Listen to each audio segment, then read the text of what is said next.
Salut à tous, on se retrouve aujourd'hui pour parler du FC Barcelone en ce samedi 17 janvier et on commence tout d'abord avec le programme du Barça bien sûr pour les prochains matchs. Donc aujourd'hui samedi pas de match, plutôt demain les gars, déplacement compliqué à la Real Sociedad, ça sera 21h. À noter que la saison dernière le Barça s'est incliné 1-0 en Liga, la Real Sociedad, donc c'est pour ça demain les gars, ce sera un très beau test pour le Barça qui reste sur 11 victoires d'affilée, toutes compétitions confondues, donc l'équipe est en pleine forme actuellement. Donc voilà, gros rendez-vous bien sûr demain avant la Champions League mercredi prochain. Un autre déplacement cette fois-ci du côté du Slavia Prague. Après il y aura le Barça contre le Real Oviedo, équipe promue cette saison en Liga. Et après un Barça Copenhague pour clôturer bien sûr les matchs du mois de janvier. Concernant l'entraînement du jour, donc entraînement bien sûr la veille du déplacement à la Real Sociedad. Donc à noter que l'équipe s'entraîne actuellement avant le match bien sûr de demain. Donc Rafinha n'est pas avec le groupe. Qu'est-ce qui se passe avec Rafinha? Mais il n'est pas exclu pour demain, on ne sait pas trop. En tout cas il n'était pas à l'entraînement aujourd'hui Rafinha, mais il devrait être présent dans le groupe Rafinha. Voilà pour la rencontre demain à la Real Sociedad. A noter que Ter Stegen s'entraîne avec l'équipe, mais cela pourrait être certainement sa dernière séance avec le Barça parce que Ter Stegen c'est imminent. Il devrait s'engager là dans les prochaines heures. Voilà du côté de Girona. On en reparlera un peu tout à l'heure. Donc parce qu'aujourd'hui il y a entraînement, demain il n'y a pas entraînement vu qu'il y a match. Et retour de l'entraînement soit lundi, enfin certainement lundi vu qu'il y a la Ligue des Champions mercredi. Et pas sûr qu'il soit là lundi parce que peut-être dans le week-end il sera transféré à Girona. Donc voilà, c'était peut-être son dernier entraînement aujourd'hui à Barcelone pour Ter Stegen.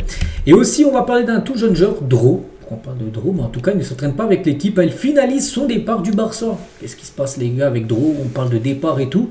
Et ben oui, le jeune Dro Fernandez les gars va quitter le FC Barcelone. C'est la grosse info aujourd'hui les gars. Donc Dro part, Dro c'est va en gros. En une du journal Sport aujourd'hui, je montrerai l'autre une tout à l'heure Mondo Deportivo qui parle de Ter Stegen. Mais là c'est surtout Dro les gars.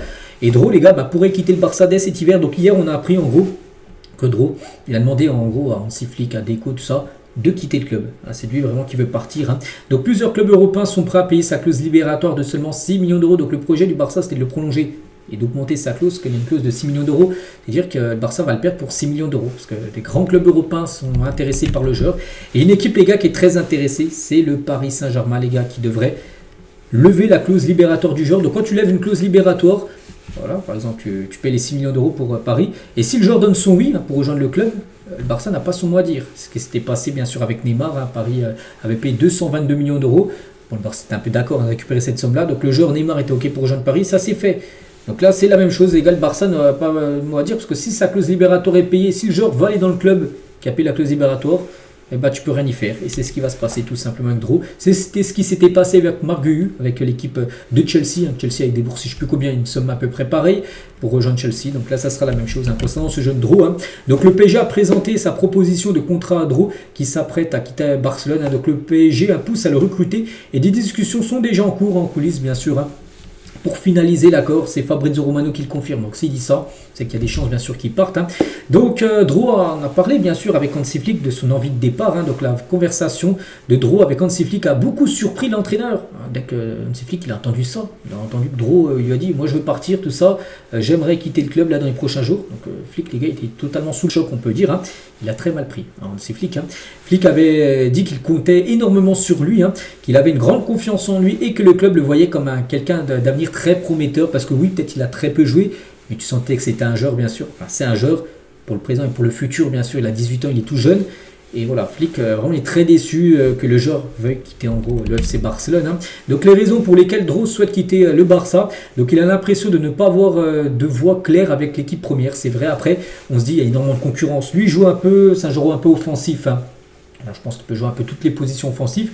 Et le problème, vous avez vu le monde qu'il y a. Quand il y a des blessés, oui, il peut avoir un peu de temps de jeu. Mais quand tout le monde est là, c'est compliqué à le faire jouer, bien sûr, parce que c'est un jeune joueur. Et normalement, les jeunes joueurs doivent apprendre. C'est vrai qu'au début, c'est un peu compliqué, parce qu'il faut être un petit peu sous le banc, tout ça. Mais après, on pense qu'il aurait resté au Barça, il serait devenu certainement titulaire s'il continuait à montrer ce qu'il pouvait faire les derniers temps. Et la concurrence aussi à son poste est très compliquée. Donc, ces deux choix ont fait que il s'est dit, il a peut-être parlé aussi avec sa famille, son agent, la meilleure solution peut-être pour lui, c'est de partir. Donc un journaliste, il a dit, rien que du respect pour Dro. Il n'est ni cruel envers le Barça, ni hypocrite. C'est juste un gamin qui veut jouer plus de minutes. On peut comprendre. Et avec Dani Olmo et Fermín López, c'est presque impossible. Donc en gros, comme je dis, il peut jouer un peu toutes les positions, mais peut-être son poste de base, ça reste comme numéro 10. Et tu sais que tu as Fermín López qui est très bon. Quand Fermín López ne joue pas, c'est Dani Olmo. Il faut que les deux soient blessés pour que Dro joue. ou même des fois c'est même Lamine Yamal ou même Rafinha qui occupe cette position. Donc c'est pour ça qu'il se dit, il sent que c'est un peu bloqué. Hein. Donc contrairement à Marc Ugu, qui avait quitté également le club l'année dernière, hein, qui a eu plus d'occasions de jouer en équipe première, donc Dro est juste honnête, hein, mais cela dit, la gestion du Barça avec son contrat était horrible. Hein. Cela fait mal au Barça de le perdre pour seulement 6 millions d'euros, lui qui a été formé dans toutes les catégories jeunes, hein, du FC Barcelone à la Masia bien sûr, alors que de nombreux trésors de cet âge, hein, de ce potentiel sont évalués à 10-20 millions d'euros. Parce que le PSG, s'ils veulent, ils peuvent l'acheter 6 et leur vendre 20 millions l'été prochain. Hein. Et vu qu'il a une clause, et vu que pour augmenter les clauses libératoires, il faut prolonger le contrat. Tu ne peux pas augmenter une clause, tiens, aujourd'hui, tiens, je veux augmenter ta clause de 20 millions. Non, il faut voilà, que le joueur prolonge son contrat. Le problème, c'est que le Barça voulait le prolonger, et ça a patiné, ça avançait pas. Et du coup, voilà, Paris va sauter sur l'occasion, bien sûr, avec le joueur veut partir. Hein. Donc le Barça, comme je dis, avait prévu de renouveler le contrat de Dro une fois ses 18 ans. Donc il a eu 18 ans le 12 janvier dernier, donc c'était dimanche dernier, hein, date de la finale de la Super Coupe d'Espagne. Mais Deco n'a pas pu finaliser le renouvellement à temps, parce que voilà, en 5 jours, le joueur veut partir en gros. En conséquence, Dro quittera Barcelone. Un autre club s'apprête à activer, comme je dis, hein, cette somme de 6 millions d'euros qui devrait être le PSG. Donc voilà, concernant ce jeune joueur, c'est quasiment sûr les gars, ça devrait être le départ du jeune Dro, et seulement 6 millions d'euros, c'est quand même pas du tout une bonne affaire, hein, pour le Barça, parce que oui, le joueur il veut évaluer à 18 ans, vu le talent qu'il montre, hein, oui, 15-20 millions d'euros aurait été une somme beaucoup plus juste. C'est comme ça, c'est le mercato. L'autre une, hein, est-ce que ça parle de Dro, peut-être, tiens, tout en bas, oui, ça parle de Dro là un peu, mais ça parle aussi de Ter Stegen, là en Mundo Deportivo, Juan Garcia en pleine forme, Ter Stegen, et ben s'en va, voilà, on sait que Ter Stegen, comme je dis tout à l'heure, c'était peut-être son dernier entraînement aujourd'hui. Hein.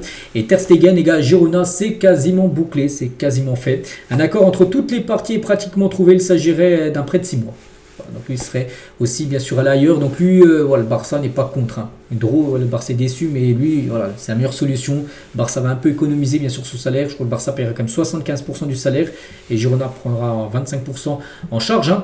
Mais surtout, comme ça, il pourra un peu jouer. Alors, bien sûr, la Coupe du Monde qu'il souhaite disputer avec l'Allemagne. Des nouvelles également de Marc Bernal. On s'est dit c'est un joueur également qui peut potentiellement partir aussi. On a annoncé à Girona. On apprend aujourd'hui d'après Mundo Deportivo, hein, que Bernal n'a aucune intention de quitter le club en prêt. Par conséquent, il ne songe pas accepter une proposition de Girona en prêt. Hein. Bernal restera à moins que le Barça ne lui demande de partir en prêt, ce que pour l'instant le club n'y a ni fait ni communiqué. Vraiment, si le Barça lui dit non, on veut plus de toi, tu pars, et bien il partira. Si le Barça lui dit rien, il devrait rester au club, d'après les infos, hein, de Mundo Deportivo.